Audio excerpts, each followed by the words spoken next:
Coach, it's Mental Health Awareness Month. Obviously, that's very close to you and your family. I'll start with, there are actually two different kind of foundations that you guys have built here in Columbus, the Resiliency Fund, then the Mental Health Children's Fund. How important are those two to you, and how different are those two?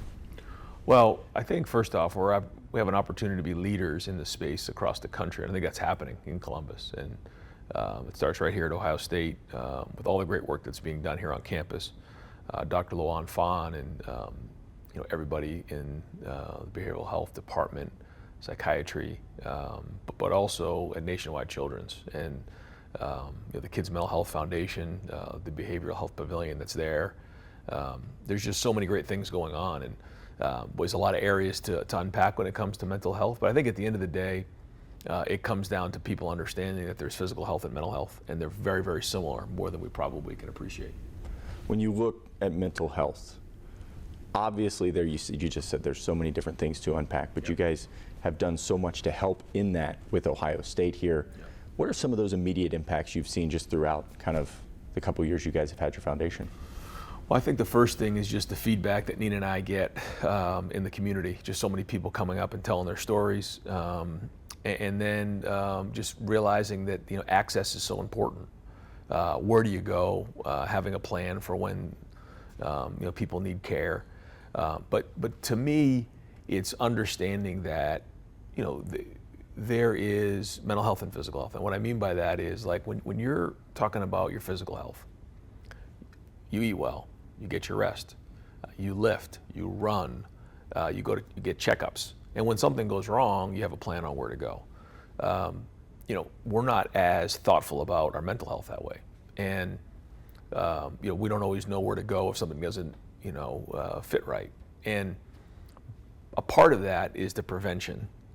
And the term that Dr. Fan uses along is the river. And once it gets a certain way down the river, you can find yourself as mental health manifesting itself in different ways: addiction, overdosing, self-harm, all these types of things. But getting out in front of that down the river and pulling folks out before it gets all the way to that point is really the key in the preventative areas. And the more and more studies that we do around resilience, you realize that's just like bench pressing. How do you get stronger?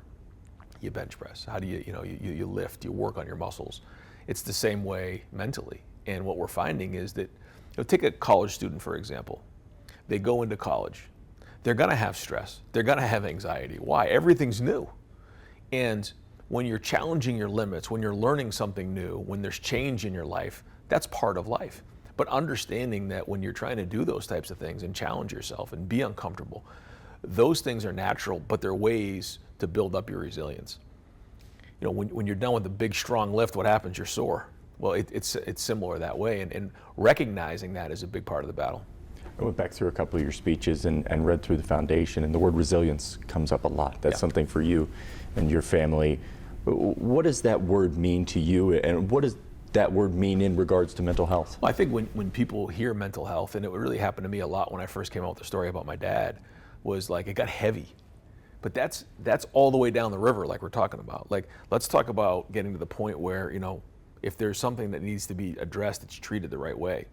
And sometimes that's medicine, sometimes that's treatment, whatever it is. But in our everyday life, everybody deals with mental health. And I think that's what's exciting for Nina and my family and I, is that, there's some great charities, there's great things that are going on across the state of Ohio and throughout the country, but mental health affects everybody. And building up this resilience is a much different perspective than talking about suicide and overdose, because it's exciting. And this year just happened to be a great example of that, of some of the resilience that our team had to show, and some of the tough times that we went through allowed us to play our best football at the end of the season. Some people talk about, if we didn't go through the losses we did, would we have accomplished what we accomplished? I still say yes, but I don't think it would have been as dominant. I don't think it would have had the same feel to it, because we had to come out the back end of it. But that's just life. And we all know that when you go through difficult things, that adversity can make you stronger in the end. And so the more that we can talk about this resilience, I feel like the more that we all understand it, the more we can battle this thing. As the head coach at Ohio State, your job is to coach a football game, but that's not accurate. You've become one of the biggest figureheads in the state, in the country. How much pressure is that? And how do you handle that and hope to use it as a platform for something like mental health there? Yeah, I mean, there's a lot that comes with coaching. And I think the first thing is if you get into coaching to win, lose games, you're going to fizzle out eventually. The number one reason you get into coaching is to have an impact on young people. Winning just allows you an opportunity to continue to do that. If we don't win at Ohio State, they're going to find new coaches, so we better win. But that's not the goal. The goal is to help young people along their journey. And when you look at young people today, some people, when they hear about mental health, they still have a stigma around it. Is it weakness? Is it this? The amount of information that people have to process, our young people process, it's over 1 billion pieces of information a day. Like there was, in 1776, that was a whole lifetime. Now it's in one day. So our brains are working at a different level. The amount of, like you said, pressure that comes with, being an Ohio State football player. And it's all relative. But,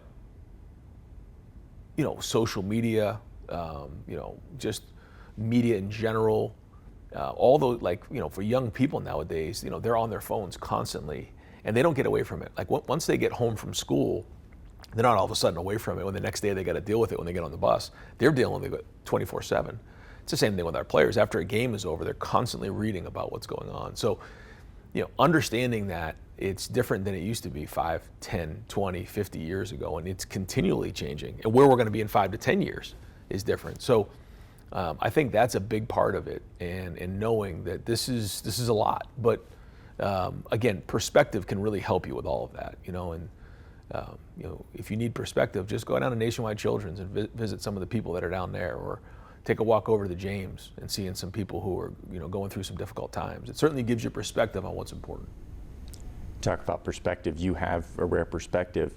How do you think your background in mental health and knowing the importance and that there is a stigma has changed your coaching style and trying to mentor these young men inside the Woody? Well, I think the stigma about talking about mental health or saying maybe I need a little help in this area or I'm struggling was a sign of weakness. We're almost there. We're not there yet, but it's actually a sign of strength. And it helps you. If you want to become the best in the world at what you do, if you're able to recognize that you need help in this area and you're able to do it, it's only going to make you stronger in the end. And I think it's actually really sophisticated to say, yeah, I talk to somebody once a week. It's just like going to the dentist every 6 months. I mean, it's something that you do in order to go be great at what you do.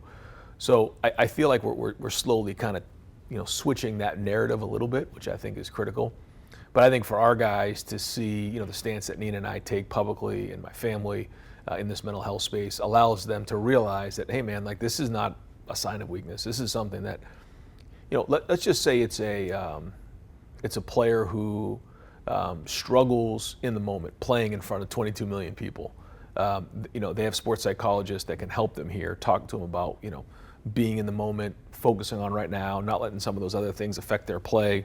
Or it might be somebody who broke up with their girlfriend, or maybe somebody who has a history of addiction in their family, or there's just so many different things that can come into play. But knowing that it's okay to ask for help and get help, and it's only going to make you a better football player, and then eventually a better dad and husband. I know that this is probably something that doesn't cross your mind and not something you think about, but the amount of money and time and the spotlight that you've given to mental health, has it ever hit you that you and your family have likely changed, maybe saved hundreds, thousands of lives? I don't really think about it a lot, but when we do hear the stories of players, some of the stories which the public knows, many of which you don't know.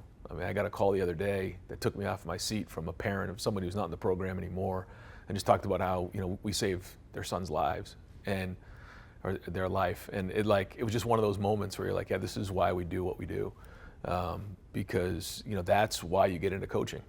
Now, you can get into coaching at a high school level, Division II, Division III. We decided to do it at Ohio State, where you're going to win every game, and that's just part of it. But it allows you the platform to make a difference, so that when you do it, you have a bigger impact, and that's it. And so, I just thank my wife and children for allowing me the opportunity to be in this space, because they're right there with us every day in the program, and they've allowed me the opportunity to go do this at this level, because it's a family that has to be behind you in the end. And we all do it together, and they understand that as well. And it's not always easy, but boy, it's really satisfying when you see the results that you're getting on and off the field. there's not really a conversation about college kids. They go away to school, they're leaving their family, they're leaving what's been their life for 18 years. With you, you have athletes that are stepping into a whole new role here, coming with the pressures of the game, but just in beyond. There's so many that fear admitting that they're scared at college or anxious at college.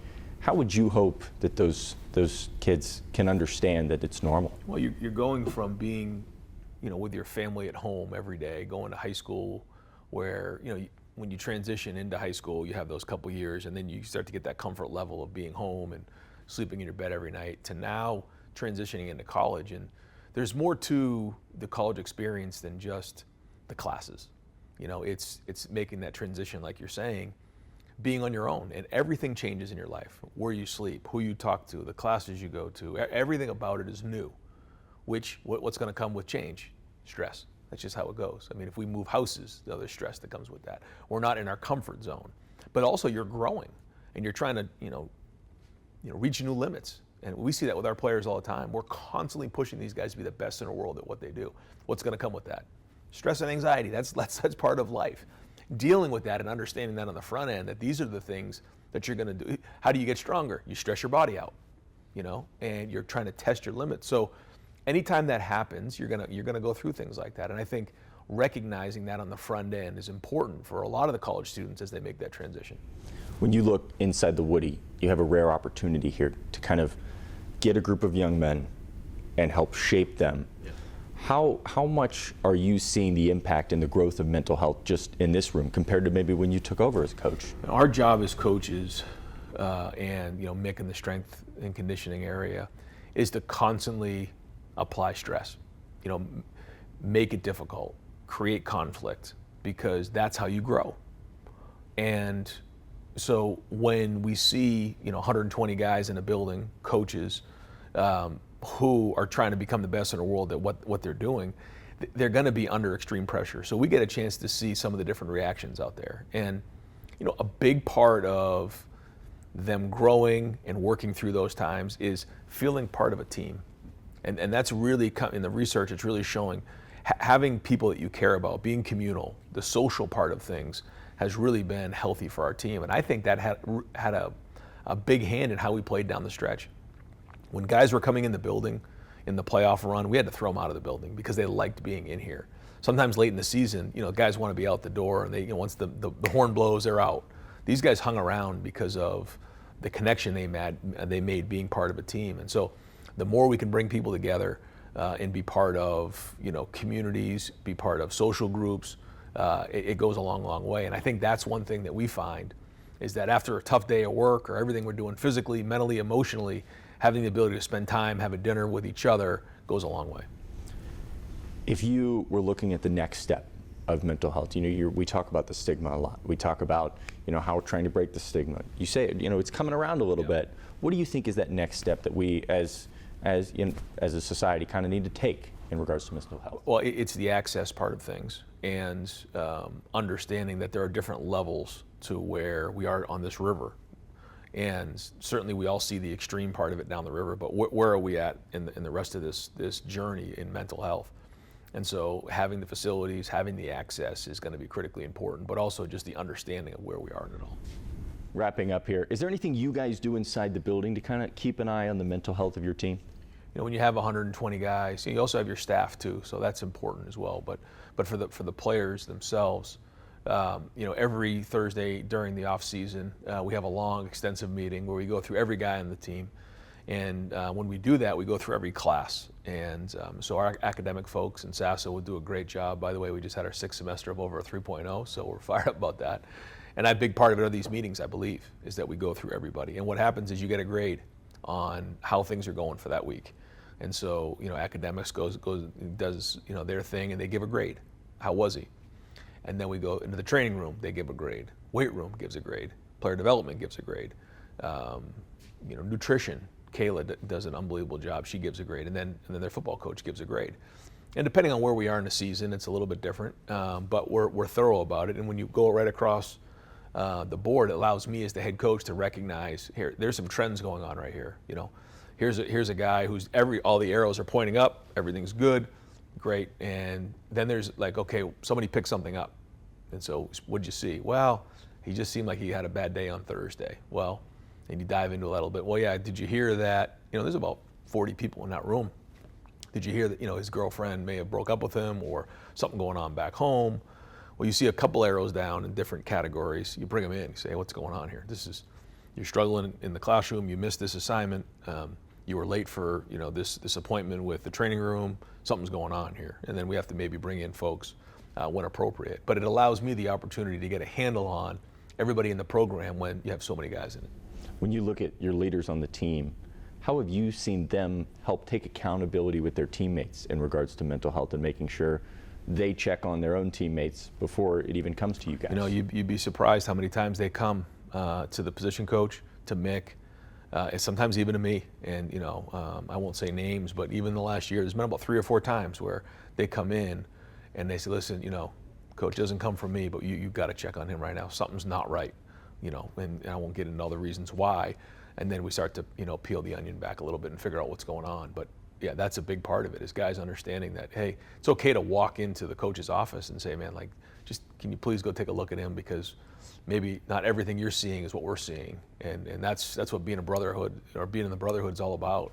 And so I give our guys credit for that, because there's been about 3 or 4 situations we've been able to get out ahead of because of those types of things.